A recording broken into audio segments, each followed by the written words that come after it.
The Blood Eagle may be the most famous Viking execution ever described. The problem is simple. We still do not know if it actually happened. And that is exactly why this story matters. Because the Blood Eagle is not just a torture story. It is a historical crime scene with no body that proves the crime. It is a legend built from kings.revenge, pottery, late sagas, Christian writers, modern television, and a very human hunger for the darkest version. Most videos skip the hard part. They say the Vikings did it. Then they describe the worst version. Then they move on. That is weak. We are not doing that.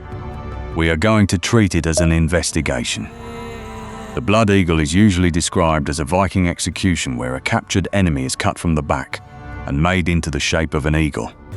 Modern versions add ribs.lungs, salt Odin silence.drums, and a lot of cinematic staring. It sounds ancient, it sounds pagan, it sounds exactly like the thing people already expect from Vikings.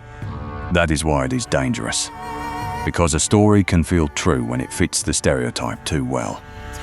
You have seen this if you watch the show Vikings. The Blood Eagle appears as a ritual for hated enemies, Jarl, Borg, King Aella. The scene is staged with heavy music and serious faces, and it feels researched because it looks expensive.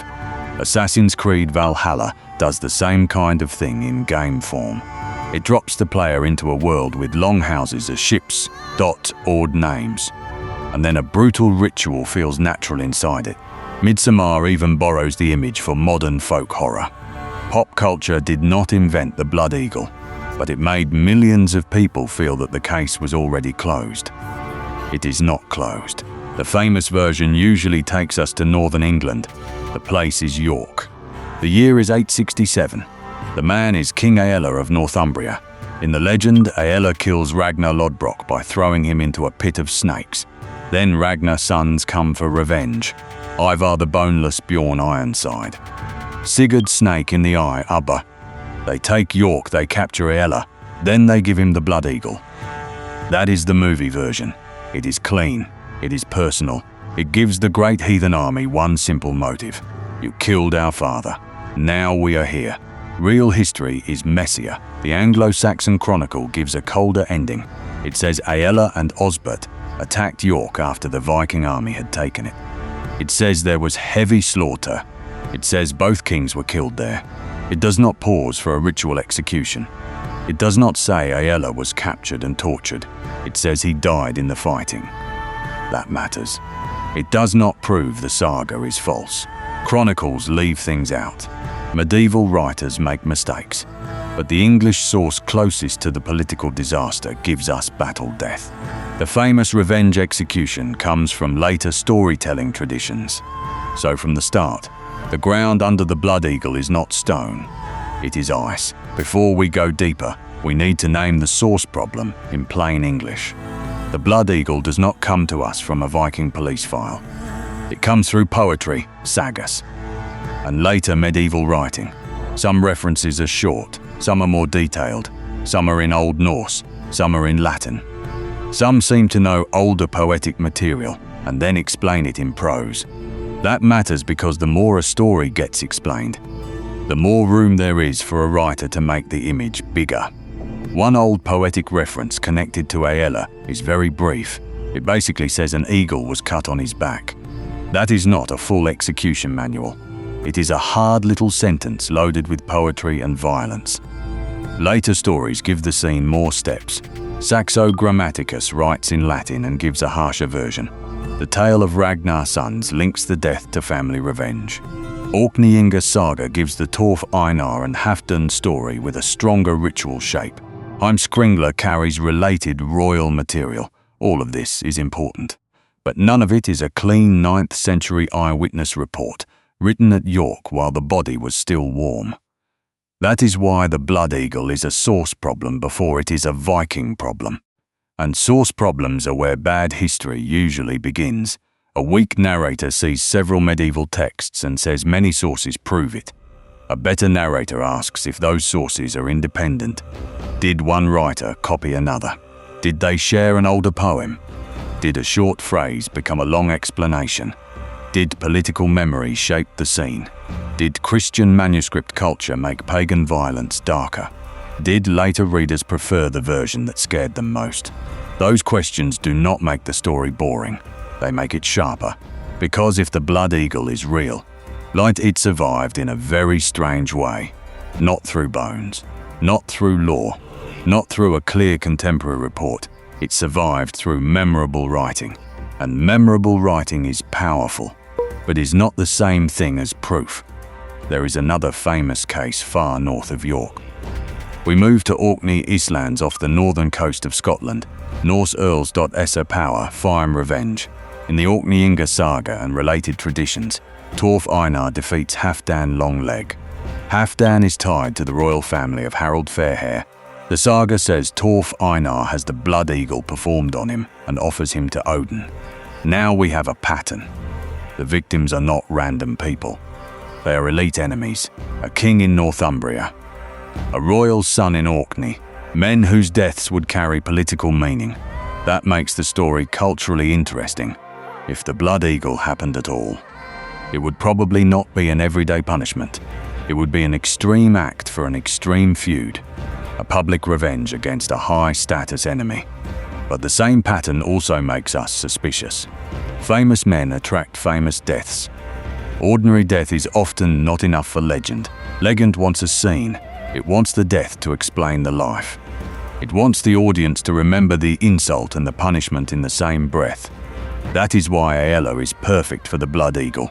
In the legend, he kills Ragnar in a humiliating way. So Ragnar's sons give him a humiliating death. It is balanced. It is brutal. It is easy to remember. That does not make it false, but it does make it very literary. There is also something people almost never say out loud. If the blood eagle was a known legal punishment, we would expect the evidence to look different. We would expect law codes, routine references, warnings, maybe repeated cases across normal social levels. But the blood eagle does not behave that way in the record. It behaves like a prestige revenge story. It appears around exceptional enemies, men whose deaths were already useful to remember. That is why the word ritual can mislead people. A ritual does not always mean a common custom. A ritual can be rare. A ritual can be invented for one moment. A ritual can be something a writer gives to a scene because the scene needs meaning. So when someone says the blood eagle was a Viking ritual, the next question should be simple. What kind of ritual? Proven practice. Rare rumor, literary symbol, later horror built from older pieces. Without that question, the word ritual does too much work. This is where we need to split the whole problem into 3 levels. Level 1. Anatomically possible. This only asks if the human body could physically be opened in a way close to the late descriptions. It does not ask if Vikings did it. It does not ask if Aella died that way. It only asks if the thing could be done. Modern researchers looked at this with anatomy in mind. The answer is uncomfortable, yes.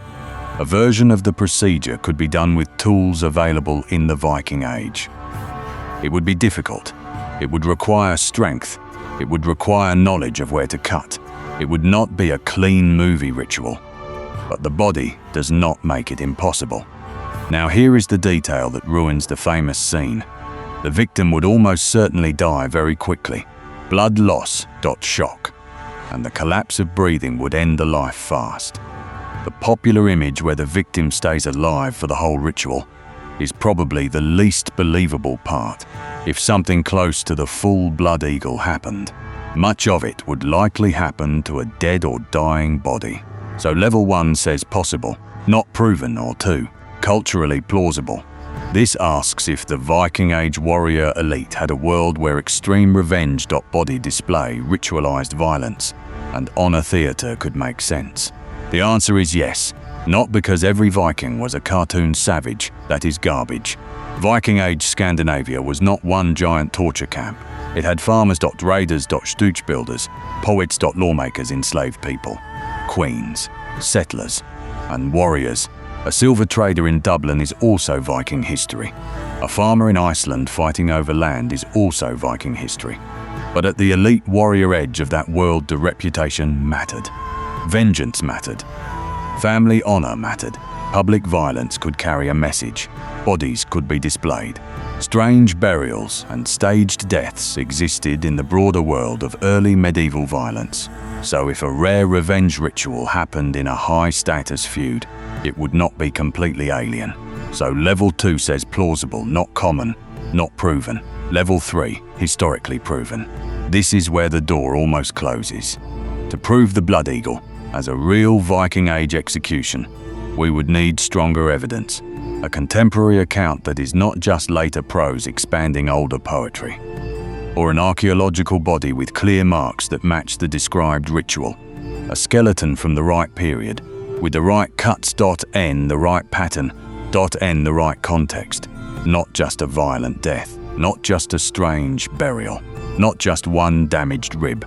Something that makes the Blood Eagle the best explanation. We do not have that. No archaeological body has been accepted as proof of the Blood Eagle. There are Viking Age bodies with trauma. There are unusual burials. There are execution sites. There are bodies treated strangely after death. But there is no confirmed Blood Eagle corpse. The archaeology question is the coldest part of the case. Bones are not perfect witnesses. Soft tissue disappears. Many bodies are never found. Many graves are disturbed, and cut marks can be hard to interpret. So absence of a Blood Eagle skeleton does not prove nobody ever tried it. But the lack still matters. The Blood Eagle is not a vague claim. It is a very specific claim about damage to the back, ribs, and chest. If a body with that pattern were found in the right context, it would change the debate overnight. It would not answer every literary question, but it would give the story a physical anchor. Right now, we do not have that anchor. That is why the responsible answer has to stay uncomfortable. The story is possible enough to discuss, plausible enough to disturb, and unproven enough to challenge every confident thumbnail. So the clean sentence is this: anatomically possible is not historically proven. That sentence matters because it ruins the internet jump.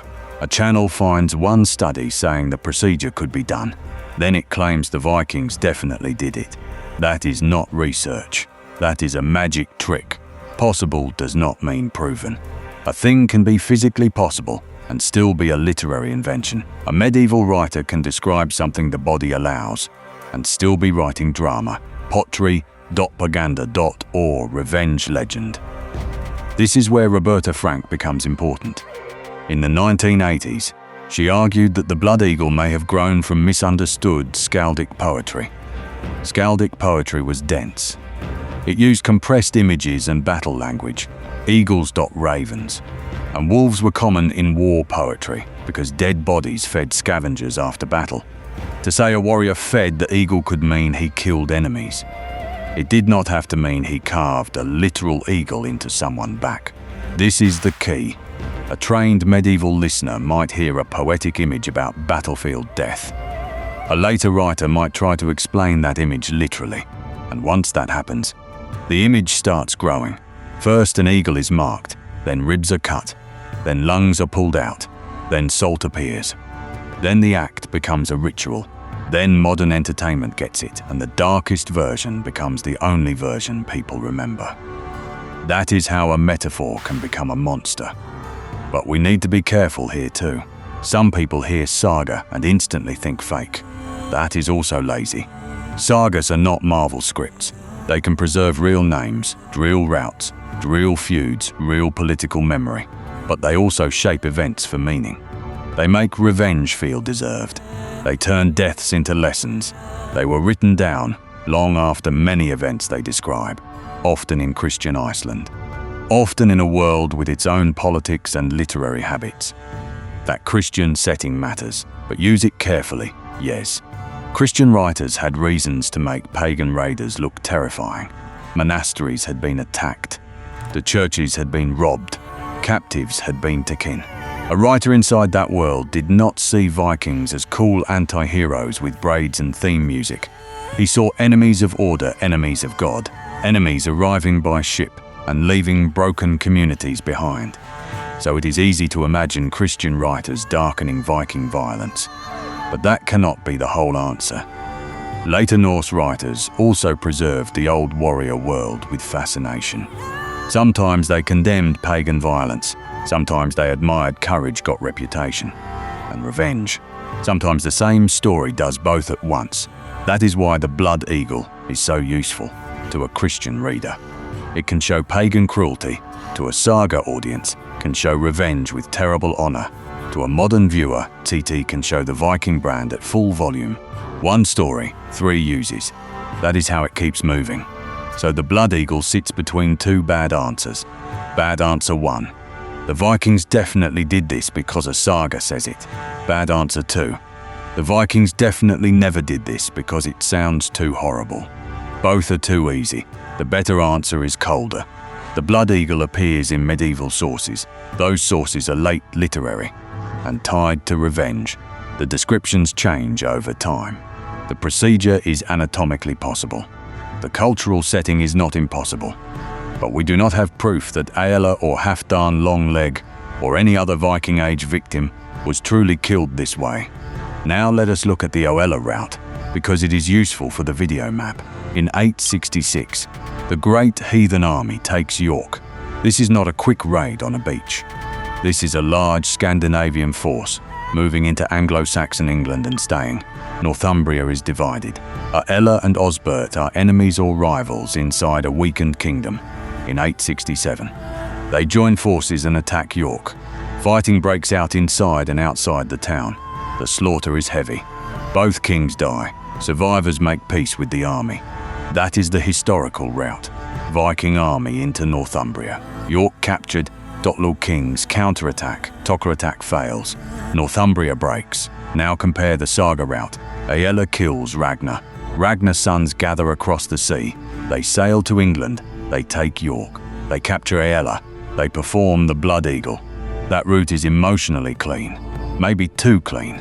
It turns a military and political collapse into a revenge film. Agon. That does not make it false.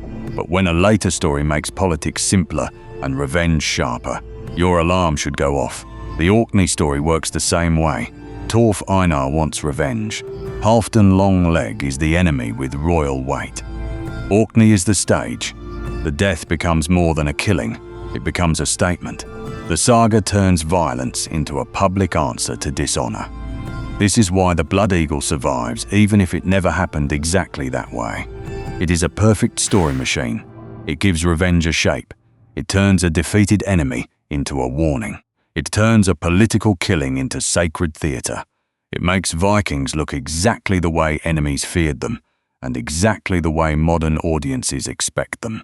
And every age gets something from it. Medieval saga writers got revenge drama. Christian writers got pagan horror. Victorian scholars got barbaric ancestors who made their own world look civilized. Television got a scene nobody forgets. Video games got a ritual that makes a boss death feel ancient. YouTube got thumbnails. The audience got the thrill of thinking the past was more brutal and more honest than the present. But thrill is not proof. This is the part we need to say without apologizing. The Vikings could be violent. Scandinavian raiders attacked monasteries. Took captives. Sold people. Tribute. Burned settlements. And fought for land and power. The great heathen army changed England by force. There is no need to sanitize it. But we do not need fake certainty either.